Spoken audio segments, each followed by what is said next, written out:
أعوذ بالله من الشيطان الرجيم يا أيها الذين آمنوا ادخلوا في السلم كافة ولا تتبعوا خطوات الشيطان إنه لكم عدو مبين মহান আল্লাহ রাব্বুল আলামিন ইরশাদ ফরমান, হে ঈমানদারেরা, তোমরা ইসলামের মধ্যে পরিপূর্ণভাবে পূর্ণাঙ্গভাবে প্রবেশ করো আর শয়তানের পদাঙ্গকে তোমরা অনুসরণ করো না। নিঃসন্দেহে শয়তান তোমাদের জন্য প্রকাশ্য স্পষ্ট শত্রু। মহান আল্লাহ সুবহানাহু ওয়া তাআলা এই আয়াতটি একজন বিখ্যাত সাহাবী তার একটি ঘটনাকে কেন্দ্র করে নাজিল করেছেন। সে সাহাবীর নাম হচ্ছে আব্দুল্লাহ ইবনে সালাম রাদিয়াল্লাহু আনহু। তিনি ছিলেন ইহুদি, শুধুমাত্র সাধারণ ইহুদি ছিল না, ইহুদিদের মধ্যে সবচেয়ে বড় একজন পণ্ডিত এবং বড় একজন আলেম ছিলেন। কিসের আলেম? তাওরাত কিতাবের আলেম ছিলেন। জেনে শুনে বুঝে বিশ্বনবী জনাবে মুহাম্মদ সাল্লাল্লাহু আলাইহি ওয়াসাল্লামকে পরীক্ষা করে অত্যন্ত মনোযোগ সহকারে ইসলামকে বুঝে তিনি ইসলাম ধর্ম গ্রহণ করেন। তিনি যখন মুসলমান হন তখন তিনি শয়তানের প্রবঞ্চনায় কয়েকটি কাজ তিনি করেন। এক নাম্বার, ইসলাম ধর্ম গ্রহণ করার পরও তিনি রাত্রির বেলায় তাওরাতকে তিনি তেলাওয়াত করতেন। তার উচিত ছিল আল কোরআনুল কারীম বেশি বেশি তেলাওয়াত করা। তিনি কোরআন তেলাওয়াত করতেন, তবে রাতের বেলায় তাওরাতকে তিনি তেলাওয়াত করতেন। যেহেতু তিনি তাওরাতের বড় একজন আলেম, তাওরাতের মহাব্বত তিনি ছাড়তে পারেন না, তিনি এটা জায়েজ মনে করে তিনি তাওরাত তেলাওয়াত করতেন। দুই নাম্বার, ইসলাম ধর্মে উটের গোশত খাওয়া হালাল, তবে ফরজ না যে আমাকে খেতেই হবে। আর হযরত মুসা আলাইহিস সালাম তথা তাওরাত কিতাবের মধ্যে বিধান ছিল উটের গোশত খাওয়া হারাম, উটের গোশত খাওয়া যাবে না। তা আব্দুল্লাহ ইবনে সালাম রাদিয়াল্লাহু তাআলা আনহু তিনি এই চিন্তা করলেন যে ইসলাম ধর্মে এটা ফরজ না খাওয়া, না খেলে কোনো সমস্যা নাই। ওদিকটি ইহুদি ধর্ম তথা তাওরাত কিতাবের বিধান হচ্ছে উটের গোশত খাওয়া হারাম। আমি যদি ইসলাম ধর্মকেও মানি আবার তাওরাতের বিধানকেও মানি, তাতে সমস্যা কোথায়? তাওরাতে হারাম, আমি উটের গোশত খাইলাম না, ইসলামে ফরজ না এটা খাওয়া, তাহলে আমি এটা খেলাম না, তাহলে আমি এটা থেকে বেঁচে থাকলাম, দুটার বিধানই আমি মেনে নিলাম। তাই তিনি উটের গোশতকে বর্জন করলেন। ইসলামে হালাল না, হালাল কিন্তু হারাম, ওটা কি খাওয়া কি ফরজ না, এই নীতি অবলম্বন করে তিনি উটের গোশতকে বর্জন করলেন, ভক্ষণ করলেন না। তখন মহান আল্লাহ রাব্বুল আলামিন আব্দুল্লাহ ইবনে সালাম রাদিয়াল্লাহু তাআলা আনহুর এই রীতিনীতির উপর সূরাতুল বাকারার 208 নম্বর আয়াত নাজিল করে মহান আল্লাহ রাব্বুল আলামিন জানিয়ে দিলেন, ইসলাম ধর্ম পূর্ণাঙ্গ একটি জীবন ব্যবস্থার নাম। ইসলাম ধর্মের মধ্যে কেউ যদি প্রবেশ করে তাকে পরিপূর্ণভাবে প্রবেশ করতে হবে, পূর্ণাঙ্গভাবে তার বিধানকে মানতে হবে। কোনোভাবেই এই নীতি অবলম্বন করা চলবে না যে আমি কিছু মানলাম কিছু ছাড়লাম। এই নীতি অবলম্বন করা কারো পক্ষে যা কি জায়েজ হবে না। ইসলাম ধর্ম পূর্ণাঙ্গ একটি জীবন ব্যবস্থার নাম। ইসলাম ধর্মে কেউ প্রবেশ করলো, সে মুসলমান, সে নামাজ পড়লো তো রোজা রাখলো না, তো রোজা রাখলো তো নামাজ ছেড়ে দিলাম, এই নীতি জায়েজ তার জন্য হবে না। তাহলে এই আয়াত আমাদেরকে এই সতর্কবাণী, আমাদেরকে এই মেসেজ দেয় যে কোনো ব্যক্তি যদি তার শরীরের অঙ্গ প্রত্যঙ্গ সমস্ত কিছু ইসলামকে মেনে নিল, কিন্তু সে মনে প্রাণে মনস্কভাবে যে আন্তরিকতার সাথে যে ইসলামকে মানা, আন্তরিকতার সাথে সেটা মানলো না, বাহ্যিক দৃষ্টিকোণ থেকে বডি ল্যাঙ্গুয়েজ ইসলামকে মানলো, অথবা বডি ল্যাঙ্গুয়েজ নামাজ কিংবা অন্যান্য ইবাদত যেটা অঙ্গ প্রত্যঙ্গ দ্বারা করা হয় সেটাকে বর্জন করলো, আবার মনে প্রাণে ইসলামকে মানলো, এটা নয়। বরং ইসলামকে মনে প্রাণে বিশ্বাস করে যেমন মানতে হবে, ঈমান আনতে হবে, সাথে সাথে আমলে পরিণত করতে হবে, এর নাম হচ্ছে মুসলমান। এর নাম কি? মুসলমান। এজন্য আল্লাহ রাব্বুল আলামিন এখানে বলেছেন, ইয়া আইয়ুহাল্লাযীনা আমানু, হে ঈমানদারেরা, উদখুলু ফিস সিলমি কাফা, উদখুলু, যে তুমি ফিস সিলমি, ইসলামের মধ্যে কাফা, পরিপূর্ণভাবে প্রবেশ করো। তাহলে প্রবেশ করার ক্ষেত্রে আমি আপনি চাই, কিন্তু বাধাগ্রস্ত করে কে? মিস্টার ইবলিস। আব্দুল্লাহ ইবনে সালামকে ইবলিসই প্রবঞ্চনা দিয়েছিল। ঠিক তেমনি ভাবে এই সমাজে অনেক মানুষ আছে, সাধারণ মানুষ, আবার পণ্ডিত মানুষ, মহাজ্ঞানী মানুষ, অনেক আলেম আছে, তারাও কোন শ্রেণী এটা থেকে বাদ নয়, ইসলামকে মানার চেষ্টা করে, কিন্তু শয়তান তাদেরকে কি বাধাগ্রস্ত করে, বাধা প্রদান করে, যে পরিপূর্ণ মানা যাবে না, ইসলামকে পরিপূর্ণ মানা যাবে না, এই নীতি তারা অবলম্বন করে শয়তানের ধোঁকায় পড়ে। তো সাধারণ মানুষ তো শয়তানের ধোঁকায় পড়বে, এটাই স্বাভাবিক।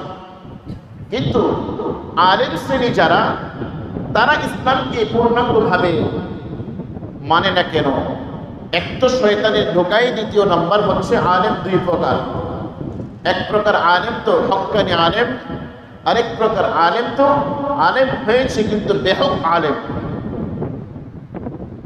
বেহক আলেম যাদের যোগ্যতা নেই, অযোগ্য ব্যক্তি, দুনিয়াদারদের পিছনে ঘুরতে ঘুরতে, তেল মাখতে মাখতে, হয়তো বা কোনো প্রতিষ্ঠানের গদিকে দখল করার জন্য কিংবা কোনো মাদ্রাসার মুক্তামি হওয়ার জন্য, এই জাতীয় কিছু আলেম আছে যারা শয়তানের ধোঁকায় পড়ে, আবার তার যোগ্যতা নেই, অযোগ্য, সেই হিসাবে তারা নেতা খেতা ইত্যাদি তেল মাখতে মাখতে সে নিজেকে ঠিক রাখে।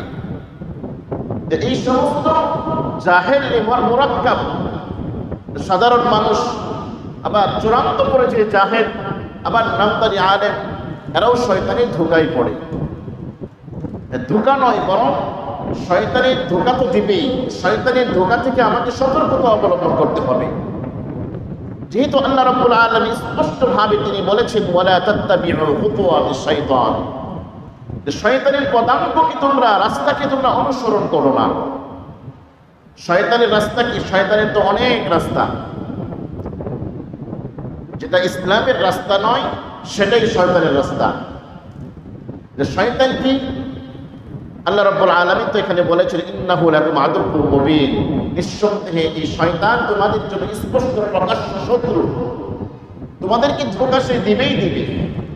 ইসলামকে তোমরা মানার চেষ্টা করবে, কিন্তু সে মানতে বাধাগ্রস্ত করবে, বাধা প্রদান করবে, ওয়াসওয়াসা দেবে, ধোঁকা দিবে শয়তান হয়ে। আবার বন্ধুকে পাঠিয়ে দিবে, বন্ধুর রূপ ধারণ করবে শয়তান, এসে বলবে না নামাজের সময় তো হয় নাই, আরে আজান দিয়েছে একটু পড়ে যা, আরে যাকাত তোর ফরজ হয়েছে এই বছর না দে, আগামী বছর দে, হজ ফরজ হয়েছে, কি হচ্ছে, এখন তো যুবক তুই, কিছুটা বৃদ্ধ হও, কিছুটা ভারসাম্য আসুক, তারপরে হজ করতে যা। বিভিন্নভাবে শয়তান ধোঁকা দিবে।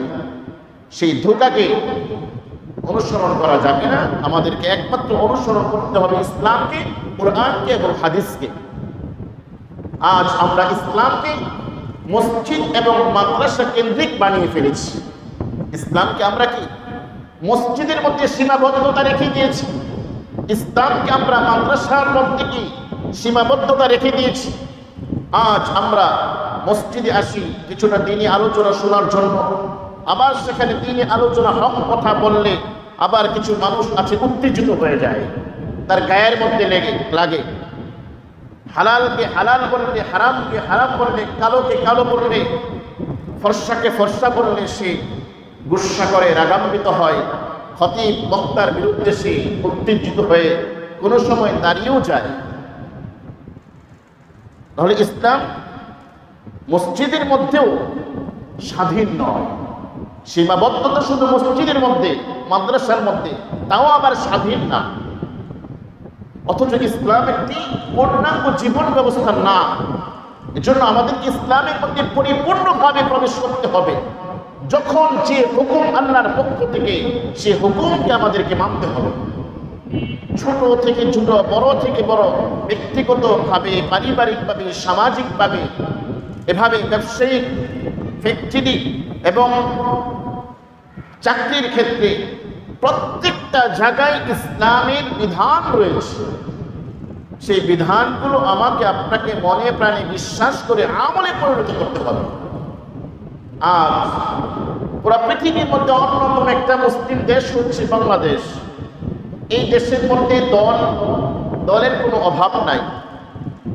এত দল, এত মত, এত মতানৈক্য যা পৃথিবীর অন্য কোনো রাষ্ট্রের মধ্যে নেই।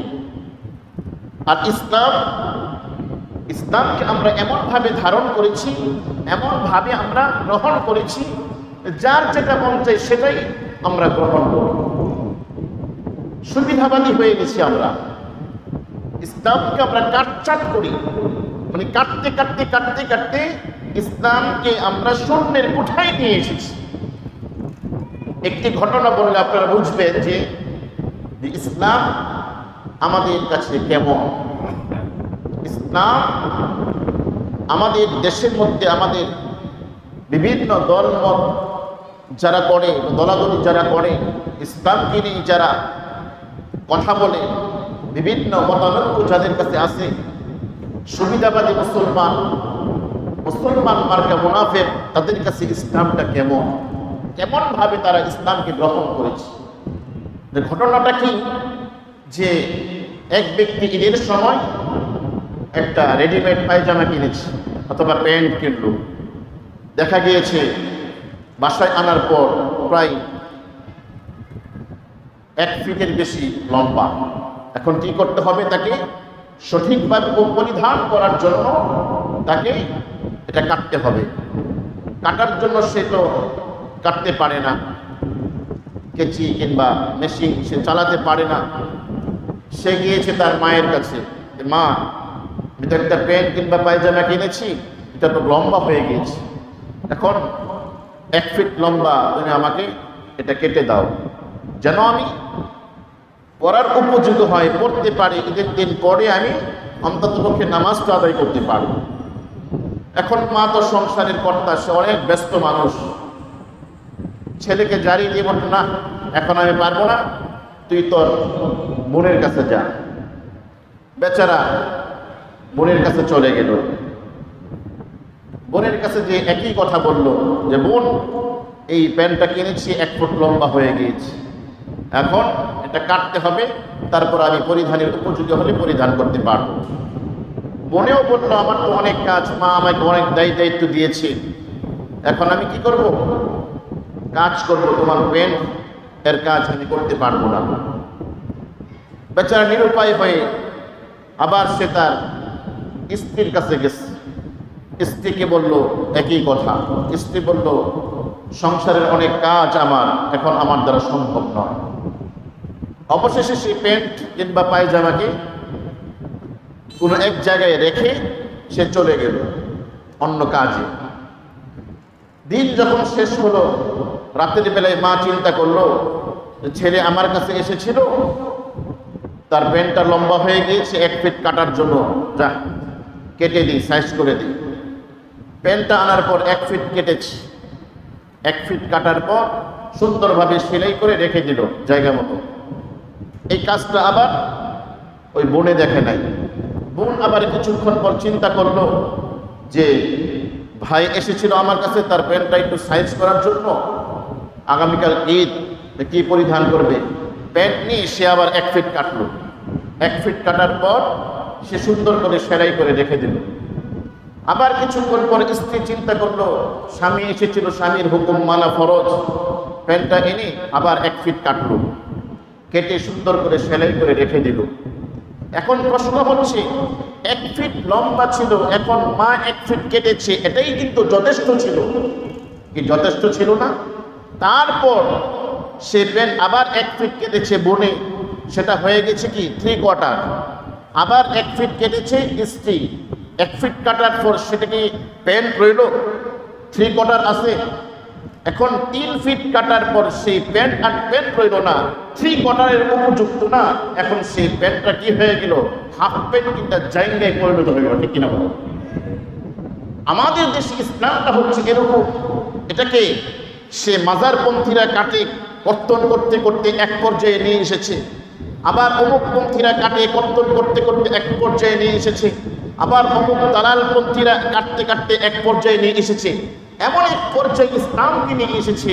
এখন ইসলামকে কেউ যদি মানার চেষ্টা করে, মানতে চায়, সে মুসলমানের খাতায় নাম লিখাতে পারবে না, সে মুনাফিক মার্কা মুসলমান হবে। ঠিক কিনা ভাই? এই জন্য মুহতারাম হাজরিন, মুহতারাম কোরআন প্রেমিক তাওহীদি জনতা, আমাদেরকে কোরআন হাদিস অনুযায়ী ইসলামের মধ্যে পরিপূর্ণভাবে পূর্ণাঙ্গভাবে প্রবেশ করতে হবে, যেভাবে সাহাবায়ে কেরাম রিদওয়ানুল্লাহি আলাইহিম আজমাইন প্রবেশ করেছিল।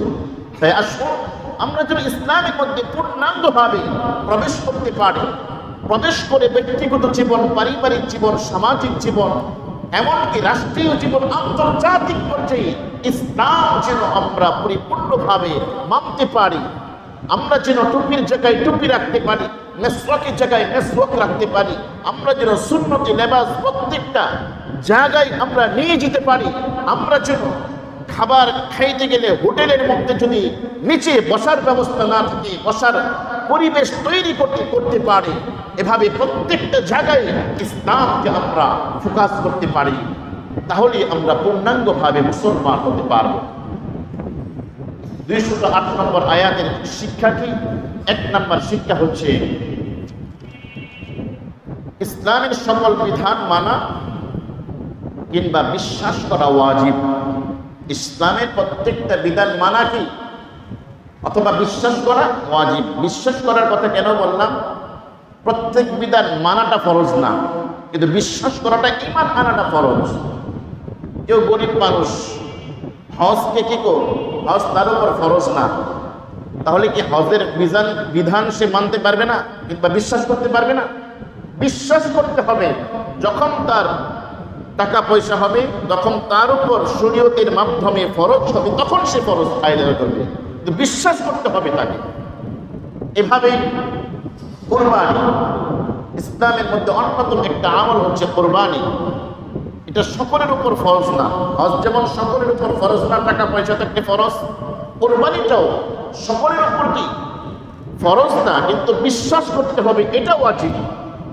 এভাবে অনেক আমল আছে, অনেক বিধান আছে, বিশ্বাস করতে হবে, ঈমান আনতে হবে। মানাটা বা ফরজ হওয়াটা সেটা ভিন্ন কথা।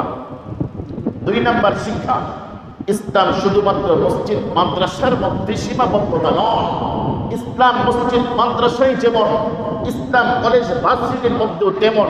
ইসলাম কলেজ ভার্সিটির মধ্যে যেমন, ইসলাম রাস্তাঘাটে, কল কারখানা, চাকরি নকরি, ব্যাংক ব্যালেন্স, সব জায়গায় ইসলামের বিধান চলবে। এটা ইসলাম স্বাধীন ধর্ম, লুকোচুরি ধর্ম নয়। ইসলাম এর দলিল কোরআন এবং হাদিস। এটা দুর্বল দলিল না মজবুত দলিল? দুর্বল না মজবুত? অবশ্যই 100% কি মজবুত। তাহলে এটা নিয়ে আমরা মসজিদের মধ্যে আমরা ভেদ লাগিয়ে আলোচনা করতে হবে এমনটা নয়। ইসলাম পূর্ণাঙ্গ জীবন ব্যবস্থা, তার দলিল কোরআন হাদিস ইজমা কিয়াস। মসজিদ মাদ্রাসার মধ্যে সীমাবদ্ধতা থাকবে এটা নয়। ইসলাম মসজিদের মধ্যে যেমন ওপেন আলোচনা করে, সেই জাতীয় সংসদ ভবনের মধ্যেও ইসলামের আলোচনা করতে হবে।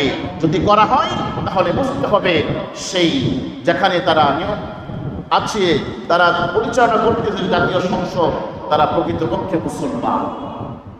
এই কথা বললে হবে না যে ইসলামের কথা শুধু মসজিদে যে বলবো, এখানে কেন, এটা নয়। প্রত্যেকটা জায়গায় ইসলামের বিধান আলোচনা করতে হবে, মানতে হবে, মানানোর চেষ্টা করতে হবে।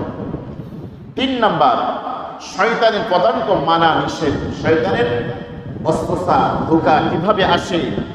হাক্কানি আলেম এবং মুমিন মুসলমান বুঝতে পারে যে শয়তান আমাকে ওয়াসওয়াসা দিচ্ছে। ওয়াসওয়াসা শয়তান কিভাবে দেয়? প্রকৃত মুমিনরা বুঝতে পারে যে ডাইরেক্ট যে বুঝতে পারে এখন আমাকে শয়তানি ধোঁকা দিচ্ছে। যারা শয়তানি করতে করতে শয়তানের রূপ ধারণ করেছে তারা বুঝতে পারে না। হাক্কানি আলেম বুঝতে পারে যে শয়তান আমাকে ধোঁকা দিচ্ছে। এখন এমনি ভাবে হালালকে হারাম বা হারামকে হালাল মানা, ইসলাম যেটা বিধান দিয়েছে হালালকে হালাল বলা, হারামকে হারাম বলা। 4 নাম্বার শিক্ষা হচ্ছে শয়তানের পদাঙ্ককে অনুসরণের নাম। অর্থাৎ যে শয়তান যেভাবে ধোঁকা দেয় ওই আগেরটার মতো, যে শয়তানের পদাঙ্ককে মানা নিষেধ, এখানে অনুসরণ যেটা এটা কখনো করা যাবে না। যেভাবে কি অনেকে বুঝে, অনেক হক্কানি আলেম ব্যতীত যারা বেহক আলেম আছে তাদের এলেমের মাধ্যমে বুঝে যে এটা কি বেঠিক রাস্তা, শয়তানি রাস্তা, তা সত্ত্বেও তারা সেটাকে নিয়ে বসে থাকে। কিসের জন্য? বান্ডিলের জন্য, ওই গদির জন্য, কিংবা যারা রাষ্ট্রকে পরিচালনা করে তাদের বাহবা পাওয়ার জন্য। এই সমস্ত মুনাফিক মার্কা কিছু নামদারি আলেম আছে, তারা শয়তানের রাস্তা এটা তা সত্ত্বেও, জানা সত্ত্বেও তারা এটার অনুসরণ করে। তাই আসুন 208 নাম্বার সূরা বাকারার গুরুত্বপূর্ণ একটি আয়াত, এই আয়াতের উপর যে আমল করবে তার ইহকালীন এবং পরকালীন উভয় জগতে সে আল্লাহর পক্ষ থেকে বিশেষ প্রতিদান পাবে। মহান আল্লাহ রাব্বুল আলামিন আমাদের সকলকে 208 নাম্বার সূরা বাকারার পরিপূর্ণভাবে আমাদেরকে বোঝার এবং আমল করার তৌফিক দান করুন।